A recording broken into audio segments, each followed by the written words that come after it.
The morning sun peeked through the blinds of Rosie's diner, casting long golden stripes across the worn linoleum floor. The smell of fresh coffee and sizzling bacon filled the air as Maggie wiped down the counter for the 10th time that hour. It was barely 6 in the morning, but she had already been at work for an hour, prepping for the breakfast rush that would soon flood through the doors. Maggie had been working at this roadside diner on the outskirts of Pine Creek for nearly 3 years now. It wasn't glamorous work, but it paid the bills and, more importantly, it gave her a sense of purpose. The regulars were like family, from old Mr. Wilson, who always ordered the same black coffee and wheat toast, to the truck drivers who passed through town with stories from the road. But there was one visitor who never came through the front door, one who never sat at her tables or left her tips, one who had become the most important part of her morning routine. The wall clock ticked to 7:15, and Maggie's eyes darted to the back door. Right on time, she thought to herself as she slipped away from the counter, mumbling something about checking the trash to Joe, the cook who rarely asked questions. With practiced movements, Maggie grabbed a paper bag she had prepared earlier and pushed open the back door that led to the dumpsters. The cool morning air rushed against her face as her eyes adjusted to the dim light of the alley. There he was, just like every morning for the past 6 months. A small boy, probably around 8 years old, with tousled brown hair and eyes that seemed too old for his young face. He wore the same faded blue jacket that hung loosely on his thin frame, patched in places and fraying at the edges. His jeans were similarly worn and his sneakers had clearly seen better days. The boy never spoke, never waved, never smiled. He simply stood there, partially hidden behind the dumpster, watching her with those solemn eyes. "Morning, buddy," Maggie said softly, her voice gentle but cheerful. "Got your breakfast right here. Extra scrambled eggs today, and look, Mrs. Chen brought in some fresh apples from her orchard." She held out the bag, and like always, the boy hesitated before stepping forward. His movements were cautious, like those of a wild animal, uncertain whether to trust a human offering food. When he reached for the bag, Maggie noticed his fingernails were clean, but his knuckles were red from the cold. "You know," she continued, keeping her voice light and conversational despite the silence that answered her, "you could come inside one of these days. It's warm in there. Joe makes the best hot chocolate in the county." The boy clutched the bag to his chest and took a step back, his eyes widening slightly. That was always his reaction whenever she suggested he come inside. Maggie sighed and gave him a small smile. "It's okay. No pressure. Just an open invitation." The boy studied her face for a moment as if trying to read something there.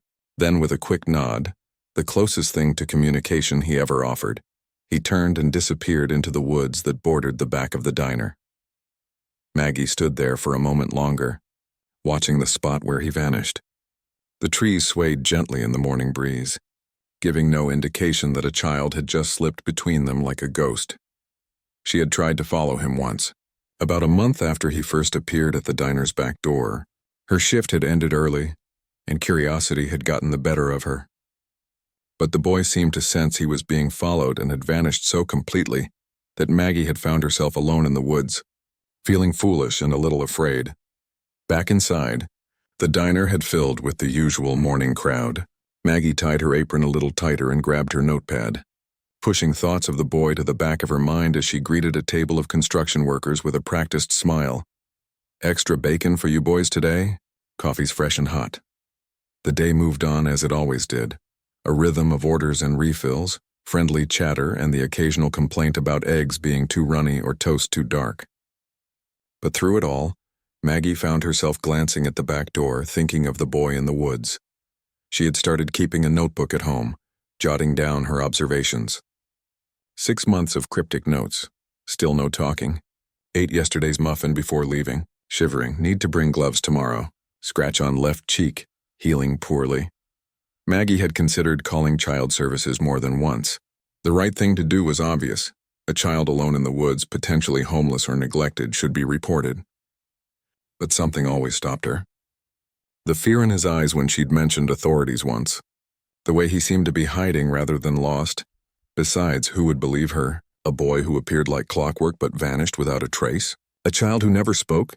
She had no proof, no name, no way to explain why she'd been feeding him secretly for months instead of reporting him immediately.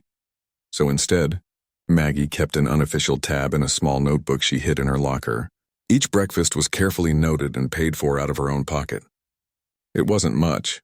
She could afford to be generous with one meal a day. But it was important to her that everything was above board, even if the arrangement itself wasn't. After the lunch rush died down, Maggie took her break in the small office that doubled as a storage room. From her purse, she pulled out a ball of yarn and knitting needles. Winter would be coming soon, and the boy's jacket looked far too thin for the bitter cold that would settle over Pine Creek. The rhythmic click of the needles helped her think. She had been adding items to the breakfast bag gradually. First just the basic breakfast foods, then fruit, then a small thermos of hot soup on colder days. The boy accepted everything without acknowledgement, but she noticed he always returned the empty thermos the next day, washed clean and placed carefully by the back door before dawn. "What are you making?" asked Penny, another waitress who had poked her head into the office. "Looks like a kid's size." Maggie hesitated, her hands stilling for just a moment before resuming their work. "Just a project. My cousin's boy needs a new hat." The lie came easily, though Maggie wasn't usually one for deception. But how could she explain the truth? That she was knitting for a ghost child who might not even have a home? Later that afternoon, as her shift wound down, Maggie noticed a new customer enter the diner. He stood out immediately. Most of their patrons were locals or truckers, people in work clothes with weathered hands. This man wore a crisp button-down shirt and slacks that looked expensive even to Maggie's untrained eye. His shoes were polished to a shine that seemed out of place in their humble establishment. He took a seat at the counter, ordered coffee and pie, and pulled out a sleek tablet. Nothing unusual in that except for the way his eyes kept scanning the diner, lingering on the staff, the exits, the windows that faced the woods. "Passing through?" Maggie asked conversationally as she refilled his coffee. "Here on business," the man replied with a smile that didn't quite reach his eyes. "Looking into some local matters. Tell me, do you get many kids in here? Families?" Something about his question made Maggie's skin prickle. "Some, mostly on weekends. Parents bring their kids for pancakes shaped like animals." She kept her tone light, casual. The man sipped his coffee. "Any unusual children you've noticed?" "Maybe quiet ones. Kids who might come in alone." Maggie's heart skipped a beat, but years of waiting tables had taught her how to keep a neutral expression. "We don't serve minors without adults present. Health department rules." She nodded toward a sign posted near the register that stated exactly that. A policy that existed mainly for teenagers who might try to skip school. The man's eyes narrowed slightly, but his smile remained fixed. "Of course. I'm with social services, you see, following up on some reports in the area." He slid a business card across the counter. Maggie glanced at it briefly. "David Mercer, Department of Family Services," before tucking it into her apron pocket. "I'll keep an eye out," she promised, already turning away to serve another customer, eager to end the conversation. For the rest of her shift, Maggie felt the man's eyes on her back as she worked. He stayed for over an hour, making his coffee and pie last far longer than seemed reasonable. When he finally left, dropping a too large tip on the counter, Maggie let out a breath she hadn't realized she was holding. That night, she drove home with a sense of unease. Her small apartment above the local hardware store felt particularly empty as she heated up leftover soup for dinner. The business card from the man who called himself David Mercer sat on her kitchen table where she had placed it after work. Something didn't feel right. In her 3 years living in Pine Creek, she'd never seen social services workers who dressed in expensive clothes or asked questions that seemed designed to trap rather than help. And why ask about unusual children? Why not ask about signs of abuse or neglect, which would be the normal concern? As Maggie got ready for bed, she made a decision. Tomorrow she would try again to communicate with the boy. If he truly was in danger, from neglect from whoever might be looking for him, or from the coming winter, she needed to find a way to help beyond just providing breakfast. She fell asleep with the half-finished, head on her nightstand in dreams of helicopter, blades cutting through the peaceful morning sky. 3 days had passed since the strange man in the expensive suit visited Rosie's diner. Each morning, Maggie continued her ritual, preparing a paper bag with breakfast for the boy who never spoke. But something had shifted in their silent routine. The boy seemed more skittish, his eyes darting to the tree line more frequently, his hands trembling slightly as he took the offered food. On the fourth morning, something different happened. Maggie pushed open the back door, bag in hand, and found the usual spot behind the dumpster empty. Her heart sank. Had the boy finally disappeared for good? Had someone found him? But then she noticed something on the ground, a small object catching the early morning light. She knelt down to examine it. A smooth, flat stone, ordinary except for the perfect oval shape and the way it fit comfortably in her palm. Beside it lay a maple leaf, its red and gold colors vibrant against the dull asphalt. Maggie picked them both up, understanding immediately. These were gifts. A wordless thank you from a child who had no other way to express gratitude. Maggie slipped the stone into her pocket and carefully placed the leaf between the pages of the small notebook she kept in her apron. She left the food bag in the usual spot, hoping the boy was simply running late. When she checked again before her break, the bag was gone. Relief washed over her, though she hadn't seen who had taken it. The gifts continued over the next few weeks. A uniquely shaped pine cone, a bird feather striped with blue, a wildflower pressed between two pieces of tree bark. Maggie kept every item, arranging them on her windowsill at home like precious mementos. One morning, she found something different, a crude drawing done in what looked like charcoal from a fire pit. The picture showed the diner, recognizable by its distinctive peaked roof with a small stick figure standing at the back door. Another figure, taller, stood nearby, holding out what appeared to be a square object. The breakfast bag, Maggie realized with a smile. But her smile faded as she studied the rest of the drawing. In the background, behind the trees, other figures lurked, tall, angular shapes with straight lines for shoulders. They didn't look like normal stick figures. They looked like men in suits. Maggie's stomach tightened. She folded the drawing carefully and tucked it into her pocket, then left the food bag along with a small note that read, "Are you okay? I'm worried about you." The boy didn't appear the next day, or the day after. On the third day of his absence, Maggie found herself distracted during her shift, checking the back door so frequently that Joe the cook finally asked if she was expecting a delivery. "Just getting some fresh air," she lied, forcing a smile. The strange man, David Mercer, according to his business card, had returned to the diner twice more. Each time he asked casual but probing questions about children in the area. Each time Maggie gave vague, non-committal answers while her unease grew. During her afternoon break, Maggie drove along the forest edge, slowing down every 100 yards to scan the tree line. The woods stretched for miles, backing up against private property and eventually reaching the foothills of mountains that dominated the western horizon. The boy could be anywhere in that vast green expanse. As she drove, Maggie noticed something strange. A black SUV parked at a Forest Service access road. Two men stood beside it, one looking through binoculars toward the trees. They wore dark clothing that wasn't quite a uniform but seemed too formal for hiking or hunting. When they spotted her car slowing down, one of them quickly lowered the binoculars and turned away. Maggie pressed the gas pedal, heart thumping. She'd seen enough crime shows to know what surveillance looked like. But who would be watching the forest and why? The questions plagued her as she returned to the diner to finish her shift. By closing time, she had made up her mind. Tomorrow was her day off. She would take a proper hike into the woods, see if she could find any sign of habitation, any clue to where the boy might be living. That night, as she prepared for bed, Maggie found herself checking the locks on her doors and windows twice. The sense that something wasn't right had grown stronger. She lay awake for hours, listening to the wind in the trees outside her window, imagining shadows moving among them. When she finally drifted off, her dreams were troubled. Dark figures chasing a small boy through endless woods while overhead, the distant thrum of helicopter blades grew steadily louder. Morning came with low-hanging clouds that threatened rain. Maggie dressed in jeans, a flannel shirt, and sturdy boots, packing a small backpack with water, a first aid kit, and sandwiches. Enough for 2 people.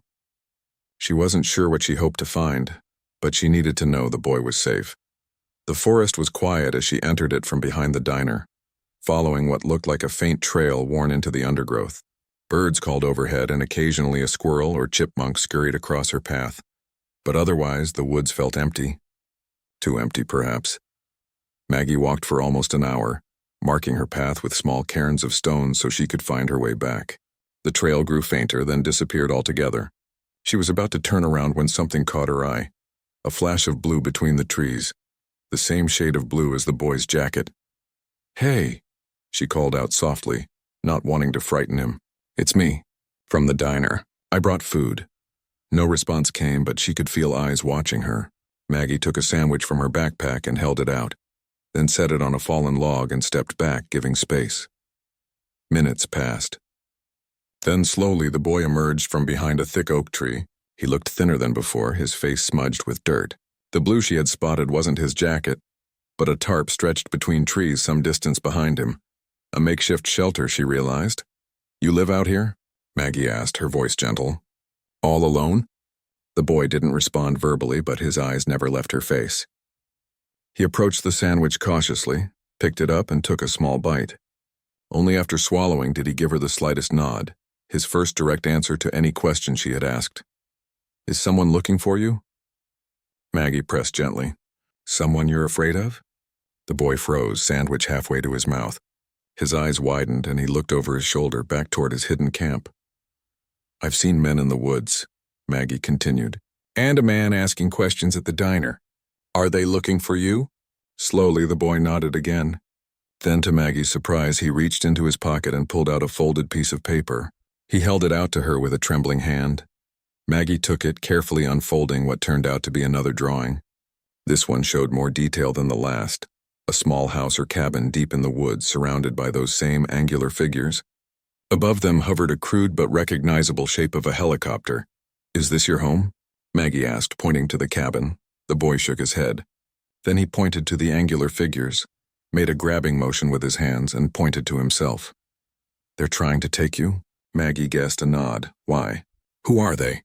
The boy only stared at her, his eyes full of fear and something else. A knowledge beyond his years, a secret he couldn't or wouldn't share. "Do you have family? Someone who takes care of you?"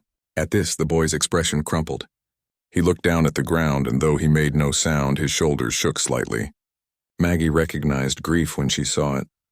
"I'm sorry," she said softly. "I didn't mean to upset you." She wanted to offer comfort, to put her arm around this child who clearly had no one else, but she sensed he wouldn't welcome the contact. Instead, she sat down on the log and opened her own sandwich. "I'm just going to sit here and eat my lunch," she said casually. "You don't have to talk. You don't have to tell me anything, but I want you to know that I care about what happens to you." They ate in silence, the boy gradually relaxing enough to finish his sandwich and accept the apple she offered next. When they were done, Maggie pulled a small notebook from her pocket. "Listen," she said, "I have to go back soon. People will wonder where I am, but I want to give you a way to reach me if you need help." She wrote her phone number on a page, tore it out, and offered it to him. "This is my number. If you're ever scared or in trouble, find a phone and call this number. You don't have to speak. Just press a button once so I know it's you. Can you do that?" The boy studied the paper, then carefully folded it and tucked it into his pocket. He gave her one more nod, more decisive than the others. "Good," Maggie said, standing up. "I should head back now. Will you be at the diner tomorrow morning?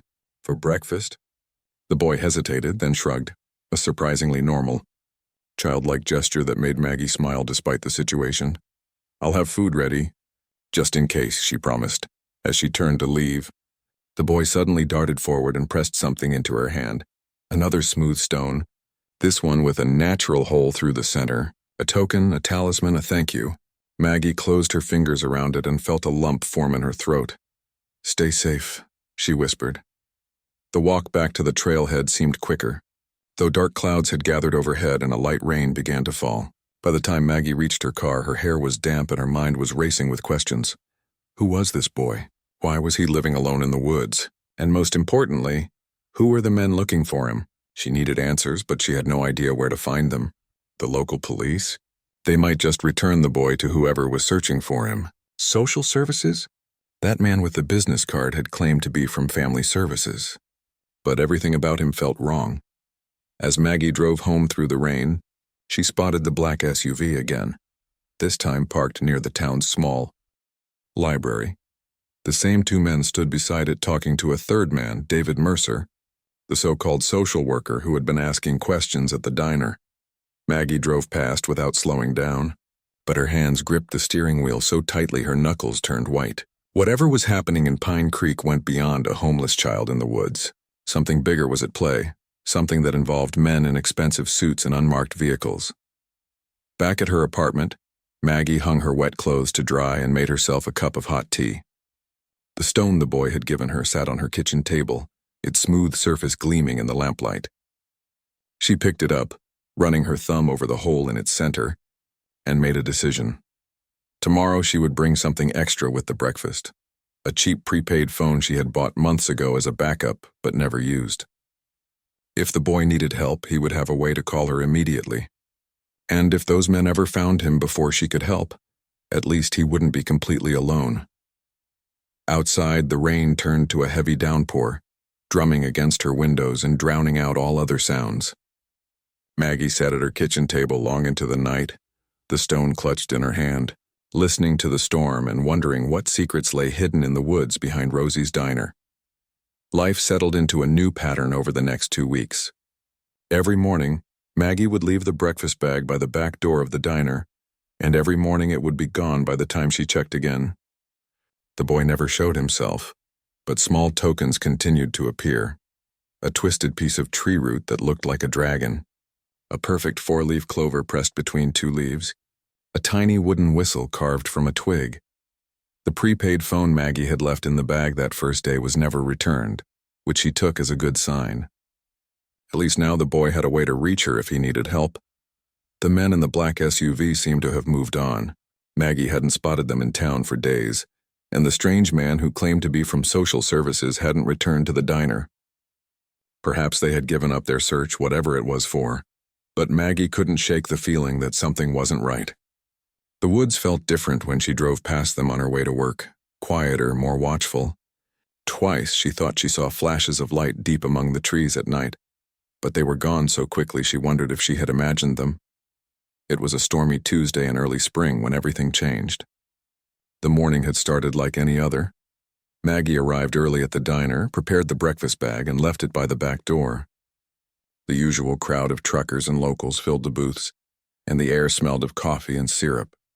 Rain pounded against the windows, driven by a wind that made the old building creak. Around 10 o'clock, during a brief lull between the breakfast and lunch rushes, Maggie felt her phone vibrate in her pocket. She pulled it out, expecting a text from a friend or perhaps her sister who lived in the next town over. Instead, she saw an unknown number on the screen. Her heart skipped a beat. She pressed the answer button and held the phone to her ear. Hello? Silence greeted her, but it wasn't an empty silence. She could hear something, soft, shallow breathing. Is that you? She asked quietly, stepping away from the counter and into the hallway that led to the restrooms. Are you okay?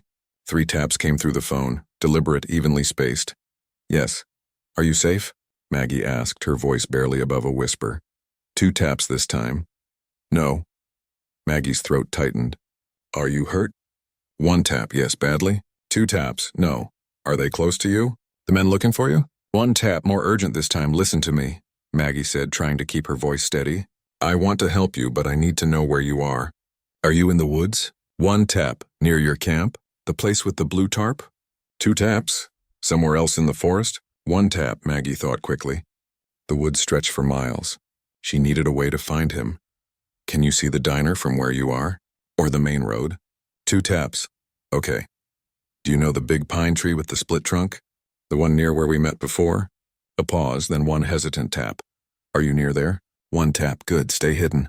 I'll come find you, but I need to know one more thing. Are the men still looking for you right now? Are they in the woods? 1 tap followed by 3 more quick taps, as if the boy was trying to emphasize how important this was. I understand. I'm coming. Stay on the phone if you can, but if you need to hide it to stay safe, that's okay too. I'll find you. Maggie ended the call and hurried back to the main part of the diner. She caught the eye of Penny, the other waitress on duty. I need to take my break now, Maggie said, already untying her apron. Family emergency. Penny looked concerned but nodded. Go ahead. I've got this. Maggie grabbed her raincoat from the hook by the door and rushed out to her car. The rain was coming down in sheets, turning the parking lot into a shallow pond. She started the engine and pulled out onto the main road, driving as fast as she dared in the treacherous conditions. At the Forest Service access road where she'd seen the black SUV before, Maggie turned in and parked. The dirt path had turned to mud, making it impossible to drive further. She would have to continue on foot. Pulling up the hood of her raincoat, Maggie stepped out into the downpour. The forest looked different in the rain, darker, more threatening. Branches swayed in the wind and water dripped from every leaf. The noise was both helpful and dangerous. It might mask her approach, but it also made it impossible to hear if anyone else was moving through the trees. Maggie trudged along the muddy path, her boots slipping occasionally on the slick ground. The split pine tree was about half a mile in, near a small clearing. She had noticed it during her previous hike, its trunk forked like a giant slingshot pointing at the sky. As she walked, Maggie's phone rang again, the same unknown number. She answered immediately. "I'm in the woods," she whispered, coming toward the pine tree. "Are you still there?" "One tap, good. I'm maybe 10 minutes away." "Stay hidden." She continued forward, moving as quietly as the squelching mud would allow. The rain had lessened slightly, but water still dripped from the trees, running down her neck despite the protection of her hood. When Maggie was about 100 yards from the clearing with the split pine, she heard something that made her freeze. Voices. Men's voices coming from somewhere ahead. She couldn't make out the words over the rain, but the tone was clear. Tense, urgent, searching. Maggie ducked behind a large oak tree, her heart pounding. She couldn't see anyone through the dense foliage, but she could tell there were at least 2 people moving through the woods nearby. Had they found the boy? Were they getting closer to his hiding spot? Her phone vibrated again, not a call this time, but a text message from the unknown number, "Help hiding Creek Big Rocks." The message was typed with no punctuation or proper capitalization, but the meaning was clear. Maggie knew the creek. It ran through this part of the forest, widening in places to flow around large boulders. During drier seasons, those boulders created perfect hiding spots, with small caves and overhangs where a child could easily conceal himself. But in this rain, the creek would be swollen, possibly even flooding. It wasn't safe. Maggie changed direction, moving away from the clearing and toward the sound of rushing water, which was growing louder as the rain continued to fall. She picked her way carefully through the underbrush, trying to avoid making noise. The creek came into view, no longer the gentle stream she remembered, but a churning torrent of brown water that had overflowed its banks in places. The rocks were there, massive boulders that normally stood several feet above the water level. Now many were partially submerged. Maggie scanned the area, looking for any sign of the boy. The rain made it difficult to see clearly, but she thought she caught a glimpse of movement behind one of the larger rocks on the far side of the creek. There was no safe way to cross the swollen stream directly. Maggie would have to go upstream to the fallen log that served as a natural bridge. She turned to make her way there, then froze as a beam of light cut through the trees behind her. A flashlight. Someone was coming. Maggie pressed herself against the trunk of a large pine, hoping the thick branches would hide her from view. Through the curtain of rain, she could make out 2 figures moving along the creek bank, sweeping their flashlights back and forth across the water and rocks. "The tracker shows movement in this area," one of the men called to the other. His voice carried clearly over the rush of the creek. "Check behind those boulders. Tracker?" Were they tracking the phone Maggie had given the boy? She hadn't considered that possibility. The second man began climbing over the slippery rocks, his flashlight beam probing into every crevice and shadow. He was moving steadily toward the large boulder where Maggie had seen movement. Without stopping to think, Maggie stepped out from her hiding place and waved her arms. "Hello," she called out, making her voice sound confused and a little frightened. "Is someone there?" "I think I'm lost." The flashlight beam swung toward her immediately. The men froze. Then the one nearest to her began walking in her direction. "Ma'am, what are you doing out here in this weather?" His tone was professional, almost military in its clipped precision. As he got closer, Maggie could see he was wearing dark clothing tee. It looked like some kind of uniform, though it bore no insignia or markings. A radio was clipped to his belt, and something that looked suspiciously like a holster was visible beneath his rain jacket. "I was hiking and got turned around," Maggie said, putting a tremor in her voice. "Then the storm hit and I couldn't find the trail back to my car. I've been wandering for hours." The man's flashlight played over her face, then down to her muddy boots and rain-drenched clothing. She could feel him assessing her, trying to decide if she was telling the truth. "This is a restricted area, ma'am," he said finally. "There's a research facility nearby." "Private property. Oh, I had no idea," Maggie said, widening her eyes in what she hoped was a convincing display of surprise. "I'm so sorry. I saw the Forest Service sign and thought it was public land." The second man had joined them now, looking significantly less friendly than the first. His hand rested on his hip, close to what Maggie was now certain was a gun. "She shouldn't be here," he said to his companion, not bothering to lower his voice. Protocol says we assist civilians who've accidentally entered the perimeter," the first man cut in. "I'll escort the lady back to her vehicle. You continue the search pattern." The second man looked like he wanted to argue but gave a curt nod instead and turned back toward the creek.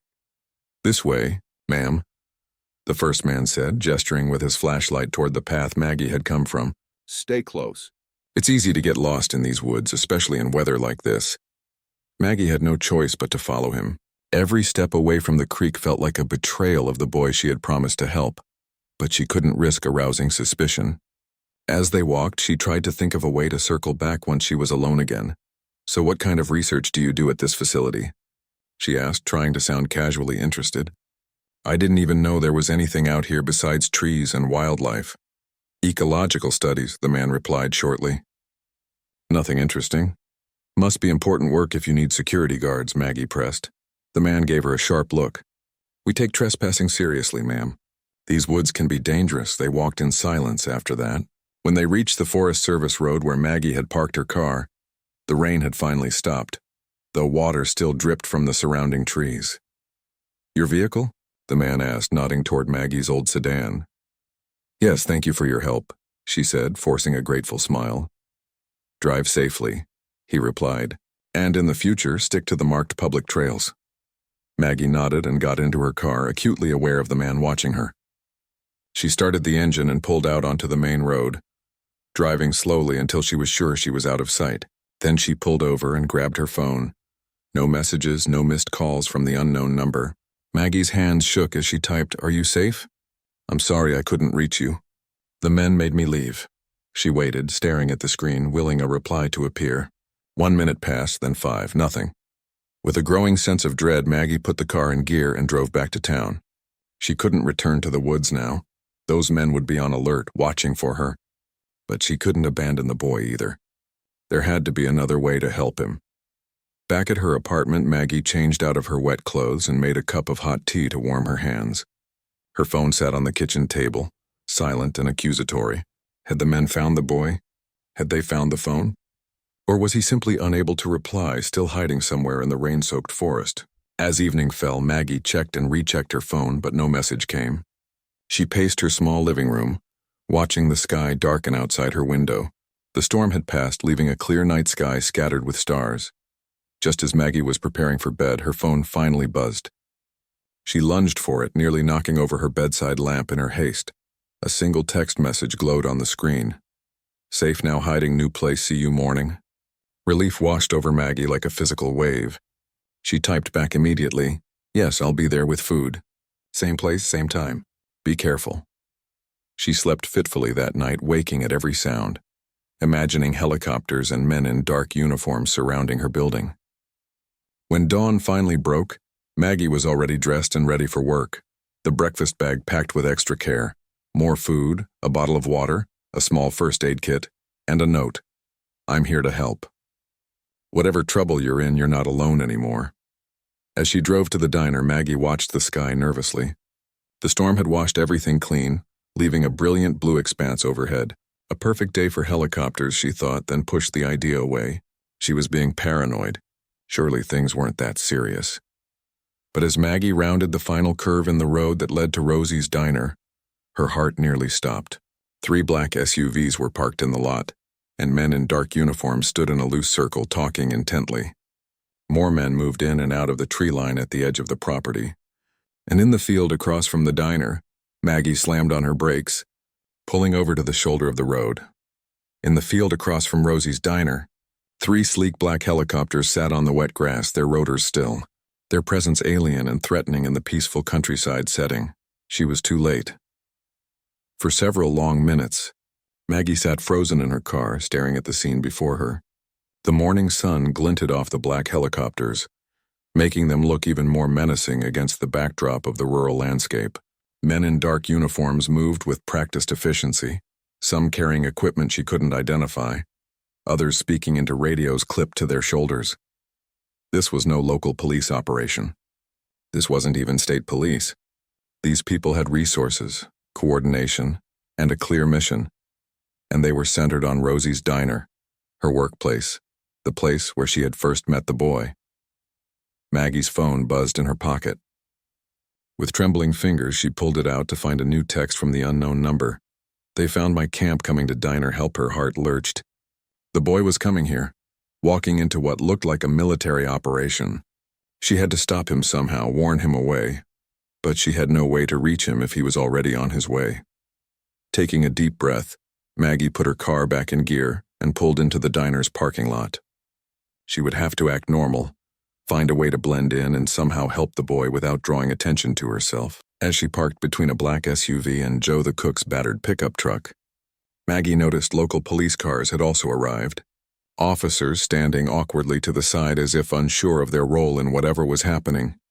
Maggie grabbed her purse and the breakfast bag, then walked toward the diner with what she hoped was a convincing expression of confusion and curiosity.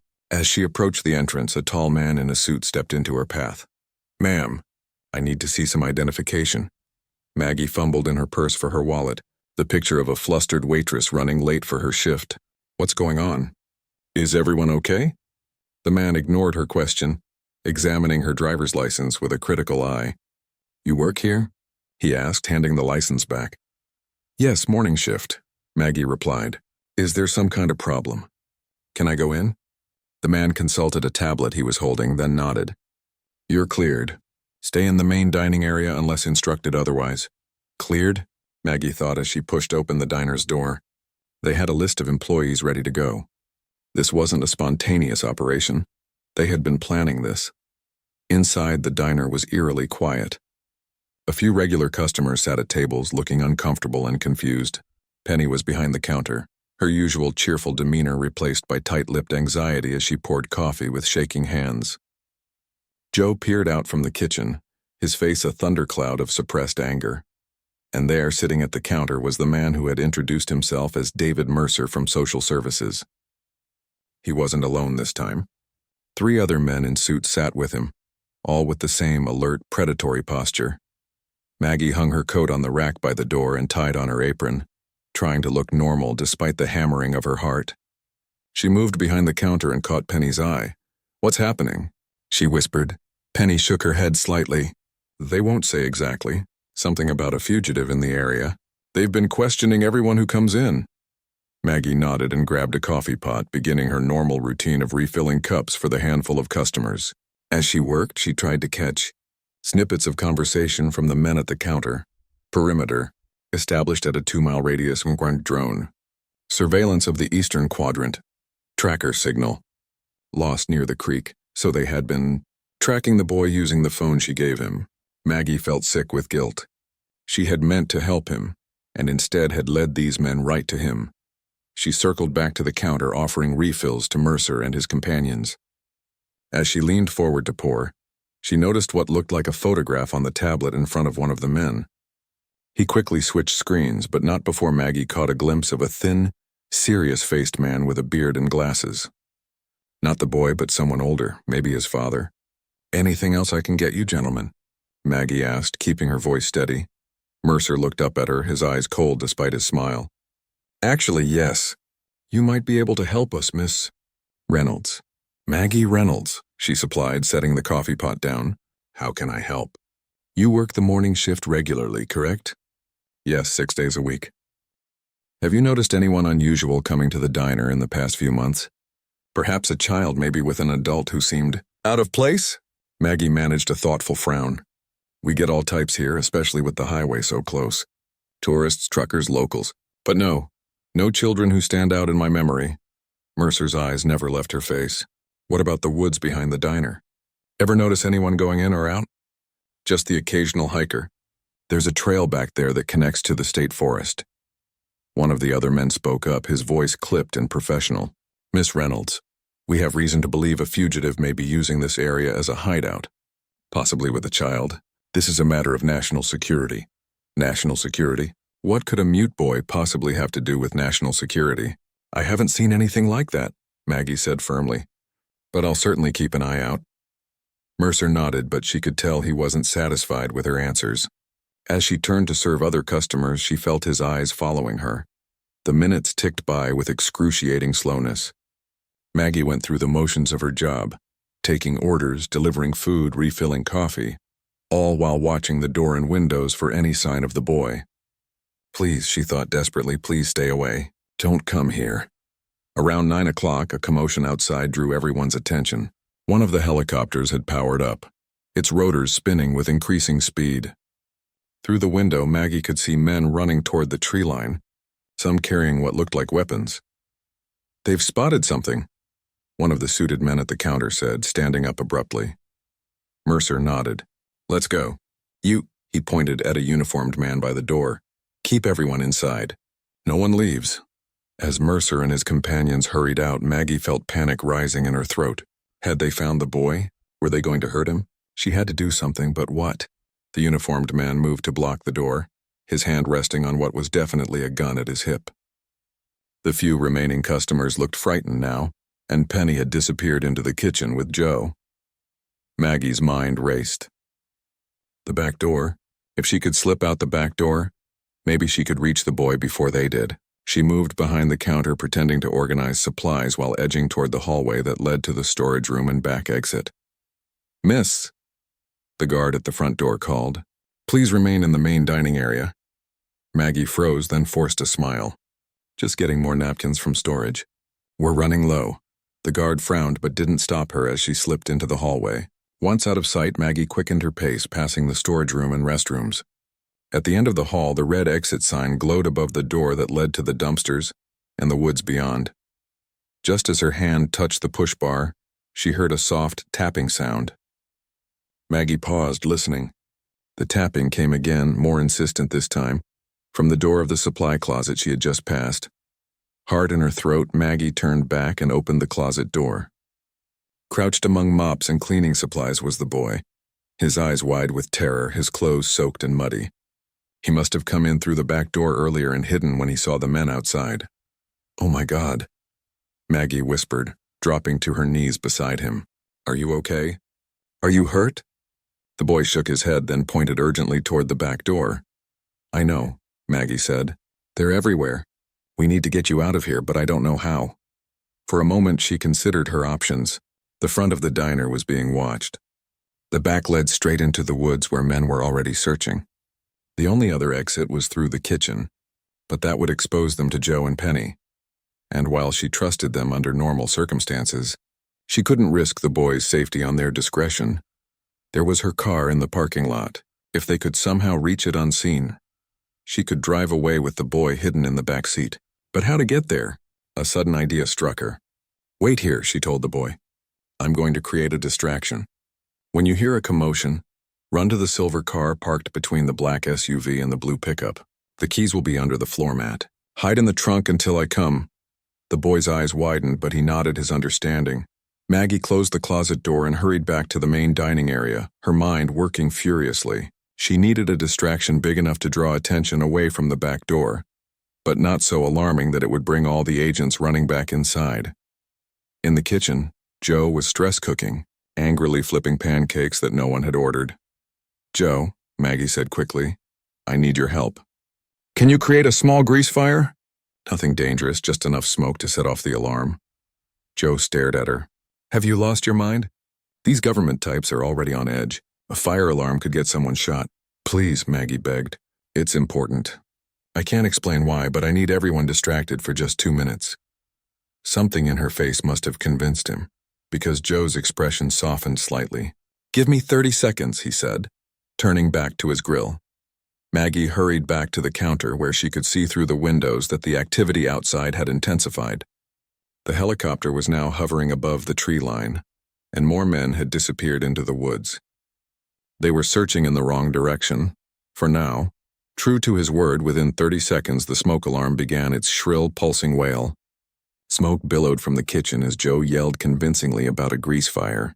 The guard at the door hesitated, then moved to help evacuate the few remaining customers. In the confusion, Maggie slipped back down the hallway to the supply closet. "Now," she hissed, pulling the door open. "Go out the back and straight to my car. Don't stop for anything." The boy nodded and darted past her. Maggie watched him push through the back door before returning to help with the emergency. By the time she reached the dining area, Joe had extinguished his deliberate grease fire, and the guard was looking annoyed rather than alarmed. "False alarm," Joe announced gruffly. "Everything's under control." The customers who had evacuated were being checked by the men outside before being allowed to leave. Maggie waited, helping clean up the minor mess in the kitchen, watching the minutes tick by on the wall clock. She needed to get outside to her car, but she couldn't appear too eager to leave. Finally, after what seemed like an eternity, Penny approached her.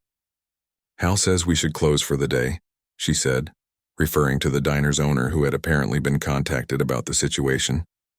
These government guys are driving away business anyway. This was the excuse Maggie needed. She untied her apron and hung it up. "I'll just grab my things and go," she said casually. Outside, the scene had calmed somewhat. One helicopter remained on the ground, but the other two were now airborne, circling over different sections of the forest. Many of the men had dispersed, presumably to join the search. Mercer and his companions were nowhere to be seen. Maggie walked to her car, fishing her keys from her pocket. As she unlocked the driver's side door, she glanced around to make sure no one was watching, then whispered, "I'm here. Stay down."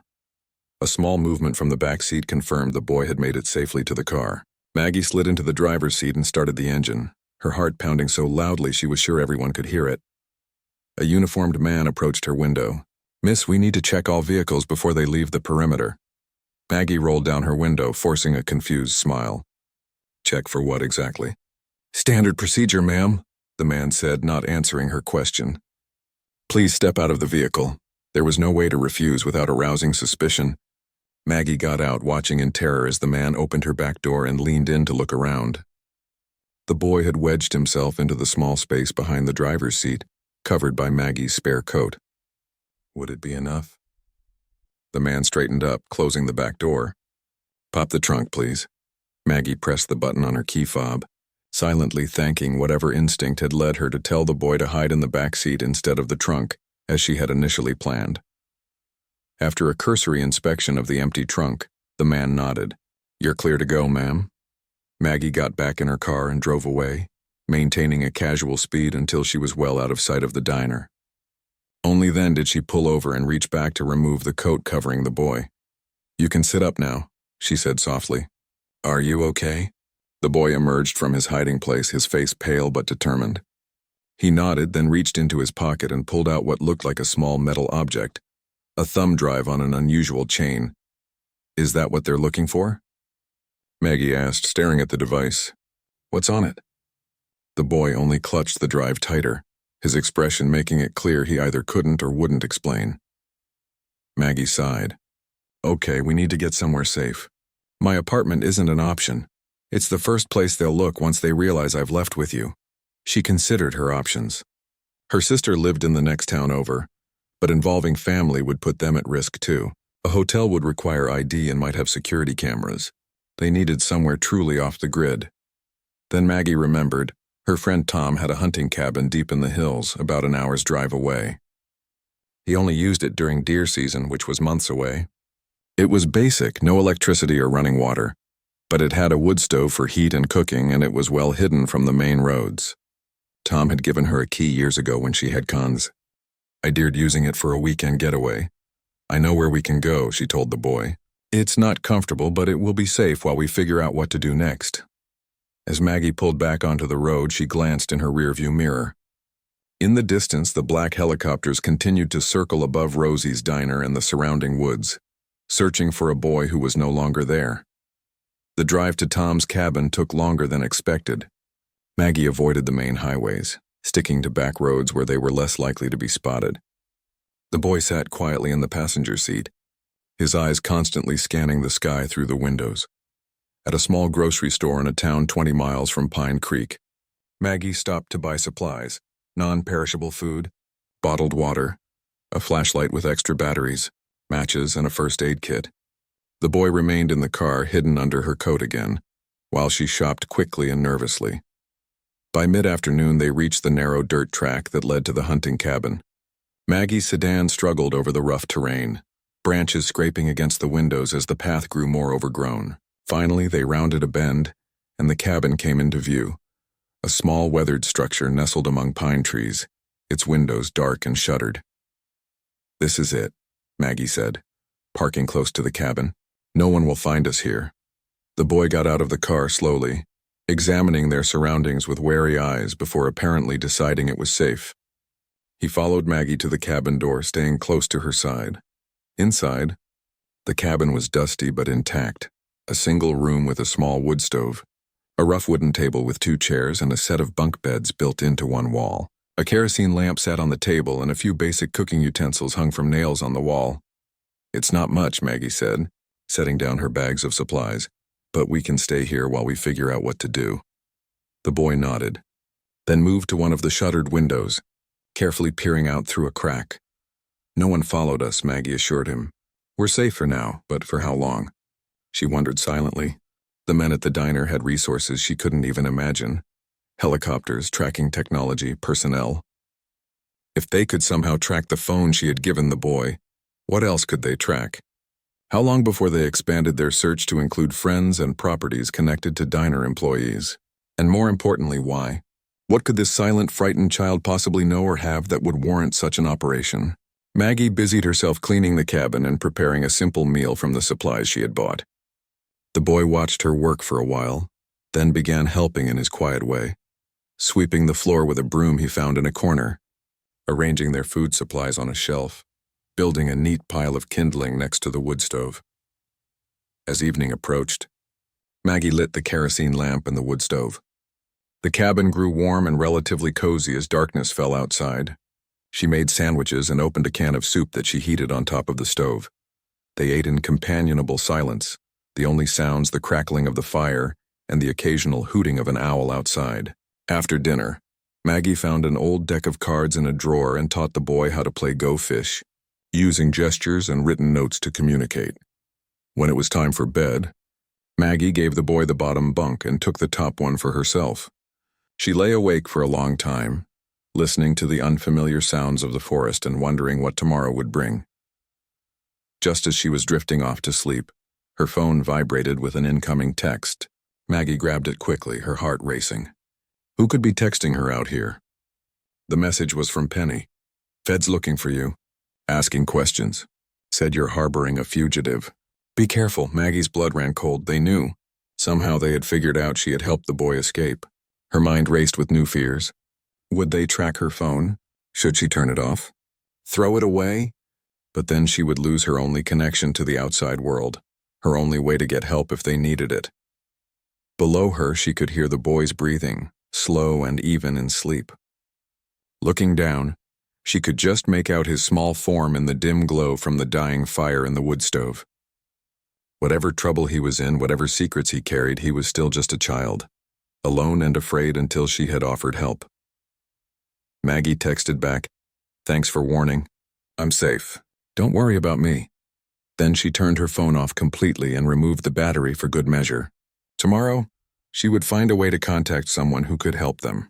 For tonight, they needed rest. Outside the cabin, the forest was dark and silent, revealing nothing of the storm that would break over them with the dawn.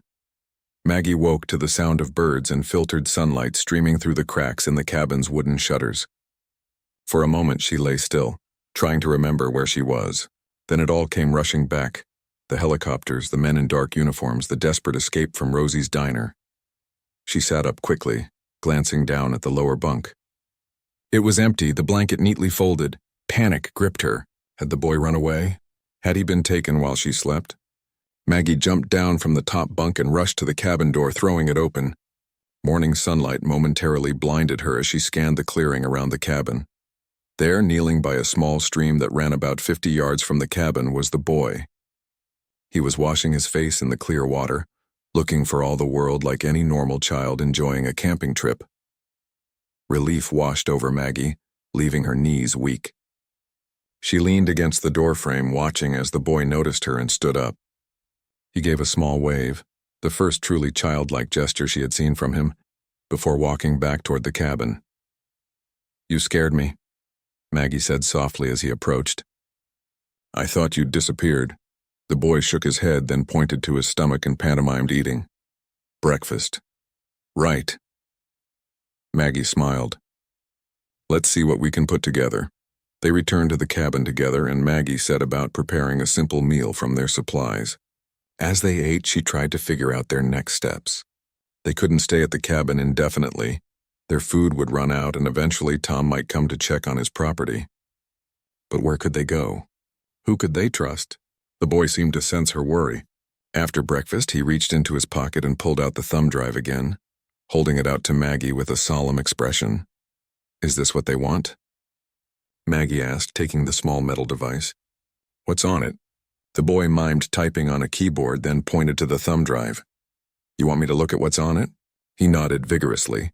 Maggie turned the drive over in her hand.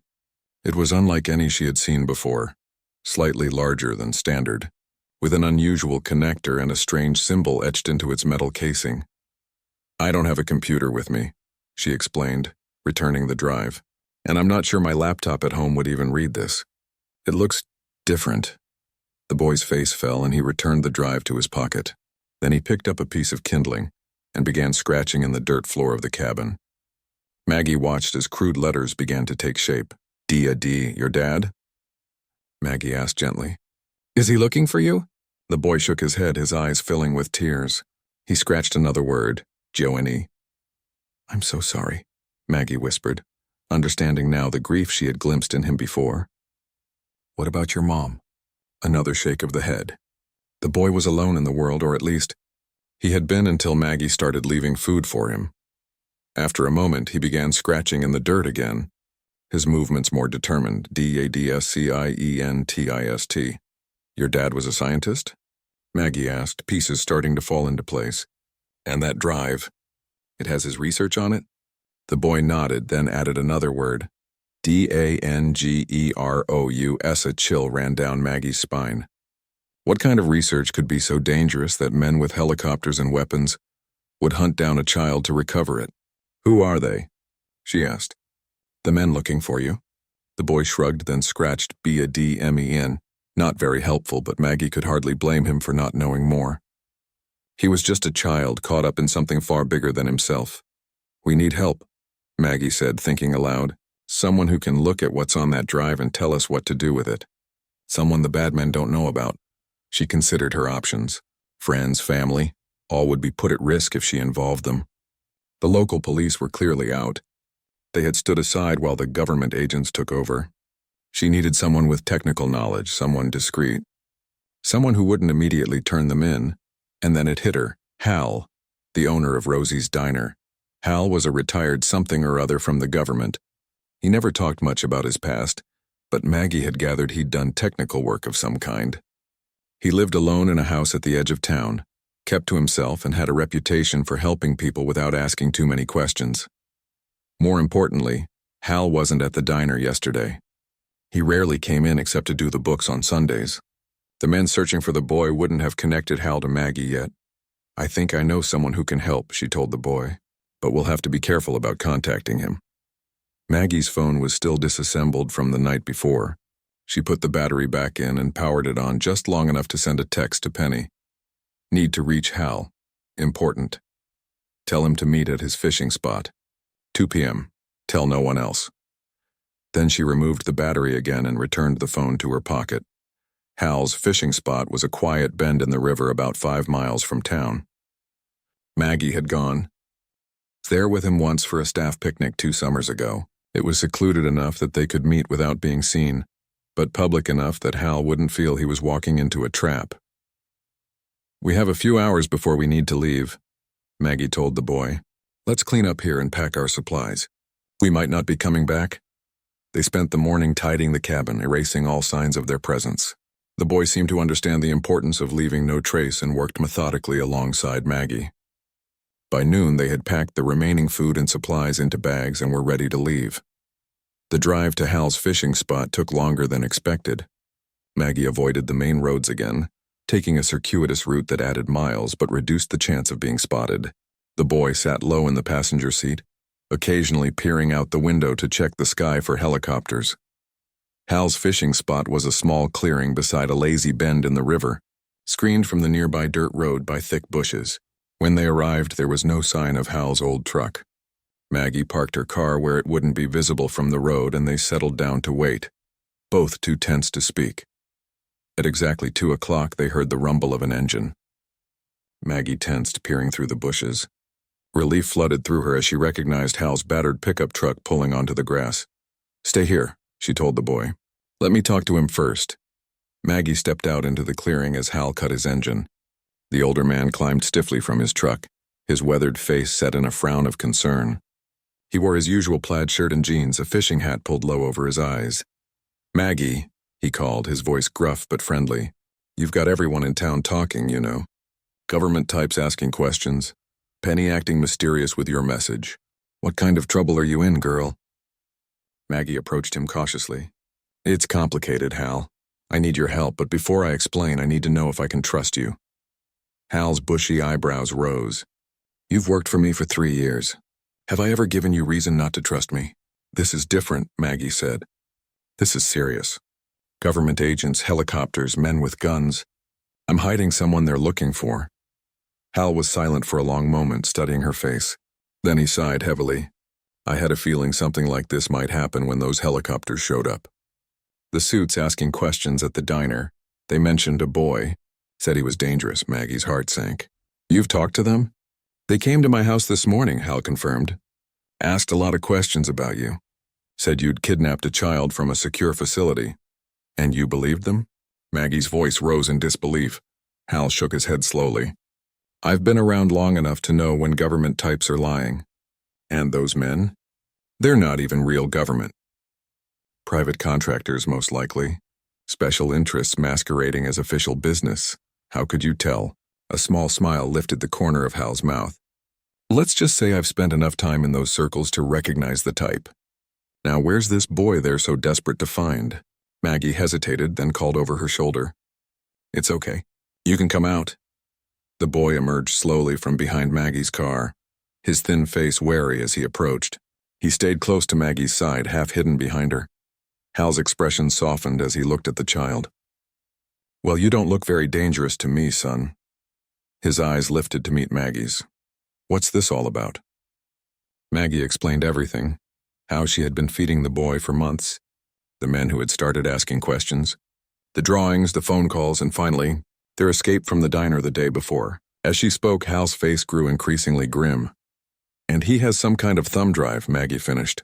"He says it belonged to his father, who was a scientist. Whatever's on it, that's what they want." Hal nodded slowly. "Can I see it?" The boy looked up at Maggie, who nodded encouragingly. "It's okay. Hal's gonna help us." Reluctantly, the boy reached into his pocket and withdrew the thumb drive. Holding it out to Hal, Hal took it carefully, examining the unusual design and the symbol etched into its surface. His eyebrows drew together in a frown of concentration. "I've seen something like this before," he said slowly. "Military-grade encryption. Specialized interface." He looked at the boy. "Your father, what kind of scientist was he? What did he work on?" The boy looked at the ground, then picked up a stick and wrote in the dirt. "STARSTALK stars talk?" Hal read aloud, his frown deepening. "Communication, astronomy, wait." His head snapped up, eyes widening. "SETI. Your father worked on the search for extraterrestrial intelligence." The boy nodded vigorously, his eyes lighting up with the recognition that Hal understood. "And he found something," Hal continued, his voice dropping to a near whisper. "Something real." Another nod, more solemn this time. Hal let out a long breath, turning the thumb drive over in his hand. "This changes everything." He looked at Maggie. "These aren't just random government agents or corporate security. If this is what I think it is, you're dealing with something much bigger." "What do we do?" Maggie asked, fear creeping back into her voice. Hal was silent for a moment, thinking. Then he straightened his shoulders, decision made. "First, we need to see what's on this drive. I have equipment at my house that might be able to read it. Is that safe? Won't they be watching your place? They came by this morning, asked their questions, and left. Said they'd be back if they had more to ask. Hal shrugged. They don't know about my background, or they'd have been more careful. Right now, I'm just the old man who owns the diner where you work. Maggie looked at the boy who was watching Hal with a mixture of hope and apprehension. What do you think? Should we trust him? The boy studied Hal for a long moment, then nodded slowly. Good, Hal said. Follow me in your car, but stay well back. If anything feels wrong when we get to my place, drive past and don't stop. The drive to Hal's house took about 20 minutes. It was a modest place on the outskirts of town, set back from the road and partially hidden by old oak trees. A detached garage sat to one side, looking more like a small barn. As they pulled up the gravel driveway, Maggie scanned for any sign of surveillance or unfamiliar vehicles. The area seemed clear. Hal led them not into the main house but to the garage. Inside, Maggie was surprised to find not tools and lawn equipment, but what looked like a small but sophisticated office. A desk held multiple computer monitors, and shelves along the walls were filled with electronic equipment she couldn't identify. My home office, Hal explained, seeing her surprise. Did you think I just flipped burgers all my life? What did you do before the diner? Maggie asked. Hal's smile was cryptic. Let's just say I worked for the government in a technical capacity. Communications, security, that sort of thing. He gestured to a small couch against one wall. Make yourselves comfortable. This might take a while. As Hal set to work, connecting the unusual thumb drive to a specialized reader attached to his computer, Maggie and the boy sat side by side on the couch. The boy's eyes darted around the room, taking in the unfamiliar equipment with evident curiosity. You know something about this, don't you? Maggie asked Hal as he typed commands into his computer. About the boy's father and his work? Hal didn't look up from his screen. Not specifically, no. But I know how these operations work. Private contractors taking over government research, especially when it yields unexpected results. The secrecy, the resources they're willing to expend to recover this drive. It all points to something significant. After several minutes of work, Hal sat back in his chair with a low whistle. Encrypted, as I thought, but not in a way I've seen before. This isn't standard military or government protocol. Can you break it? Maggie asked. Given enough time, maybe. But we might not need to. Hal turned to the boy. Did your father give you any passwords or codes? Anything to unlock this? The boy thought for a moment, then stood and walked to Hal's desk. He took a piece of paper and a pen, carefully writing out what looked like a random string of letters and numbers. Hal's eyebrows rose. That's unusually complex. You memorized this? The boy nodded. Smart kid, Hal muttered, turning back to his computer and entering the code. The screens flickered, lines of code scrolling rapidly, and then suddenly, files began opening. Documents, images, video files. We're in, Hal said softly. For the next hour, they pored over the contents of the drive. Most of it was technical data that meant little to Maggie. Signal analyses, mathematical formulas, spectrographic readings. But interspersed among the technical files were video logs, recorded by a thin-faced man with tired eyes and a neatly trimmed beard. The boy watched these videos intently, occasionally reaching out to touch the screen where his father's face appeared. There was no sound. The videos had been recorded without audio, presumably for security, but the scientist's expressions conveyed both excitement and growing concern as the logs progressed chronologically. I think I understand now, Hal said finally, leaning back in his chair. Your father was working at a SETI listening post analyzing signals from deep space. But he found something, a pattern that couldn't be explained by natural phenomena. The boy nodded, pointing to a particular file, a waveform display with annotations. Evidence of non-human intelligence, Hal continued, his voice hushed with awe. And not just random signals. Your father believed he had established communication, a dialogue, with aliens? Maggie asked incredulously. With something not from Earth, Hal corrected. Whether biological entities like us or something else entirely, we can't know. But the data here, he shook his head. It's compelling. He opened another file, a series of mathematical proofs and diagrams. Look at this. Information no human has ever developed. Theoretical physics beyond our current understanding. This alone would revolutionize several scientific fields. The boy tugged at Hal's sleeve and pointed to a video file they hadn't yet viewed. It was the last one chronologically, dated just 2 months earlier. Hal clicked it open. The scientist, the boy's father, looked haggard in this recording, his eyes darting nervously off camera every few seconds. He held up handwritten notes to the camera. Project compromised, private contractor takeover. Weaponizing research against my objections. A new note. Destroying lab data, taking backup to safety with my son. Final note. If found, contact Senator Wilson Oversight Committee. The video ended abruptly. Hal sat motionless for several long moments. Senator Wilson, he said finally. I know that name. He chairs a committee that investigates defense contractor abuses. So the men after the boy. Private military contractors. Hal confirmed. They took over your father's research project when it showed promise for weapons applications. When he objected and escaped with the evidence, they came after him. The boy's face crumpled. And for the first time since Maggie had known him, tears slipped silently down his cheeks. Your father got sick, didn't he? Hal asked gently. After you escaped? The boy nodded miserably. Probably not an accident, Hal said grimly. These people play for keeps. How do we help him? Maggie asked, putting an arm around the boy's thin shoulders. How do we make this right? Hal turned back to his computer, typing rapidly. We contact Senator Wilson, but carefully. These contractors likely monitor his official channels. He plugged in what looked like a secure phone line. Fortunately, I still have some contacts who can get messages through back channels. As Hal worked to establish a secure connection, Maggie led the boy to the small kitchen area at the back of the garage. She found some soda in a mini fridge and sandwiches in a cooler. Hal had apparently prepared for their extended stay. It's going to be okay, she told the boy as they ate. Hal seems to know what he's doing. The boy nodded, but his eyes remained sad and distant. Maggie realized with a pang that even if they succeeded in exposing the contractors and their illegal operation, nothing would bring back the boy's father. He would still be an orphan alone in the world. Whatever happens, she said softly, you won't be alone anymore. I promise.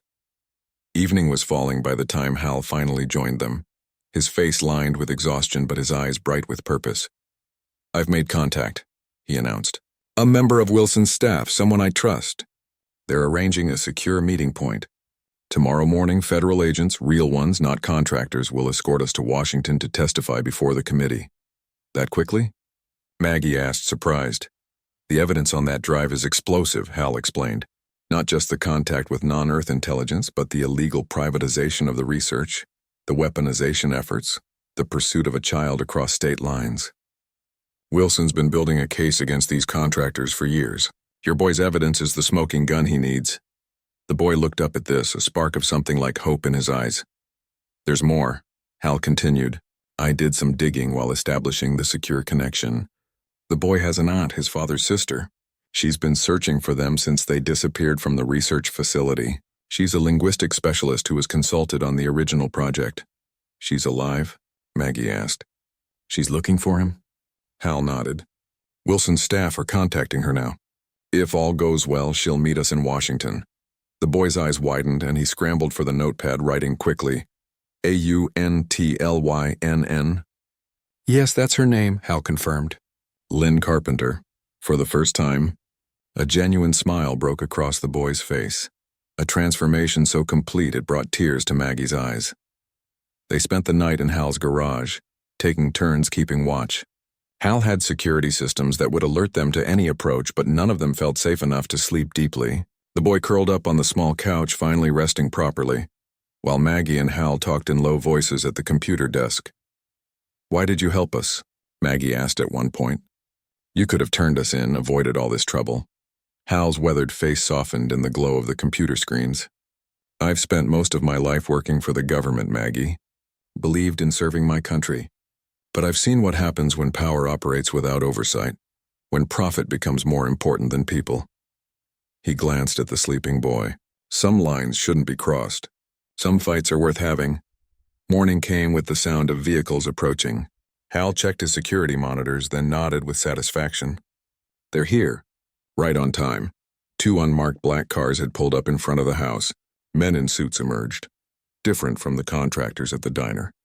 These men moved with the unmistakable precision of federal agents, but their demeanor was professional, rather than menacing. One of them approached the garage door and knocked, holding up credentials. "Special Agent Reeves, FBI.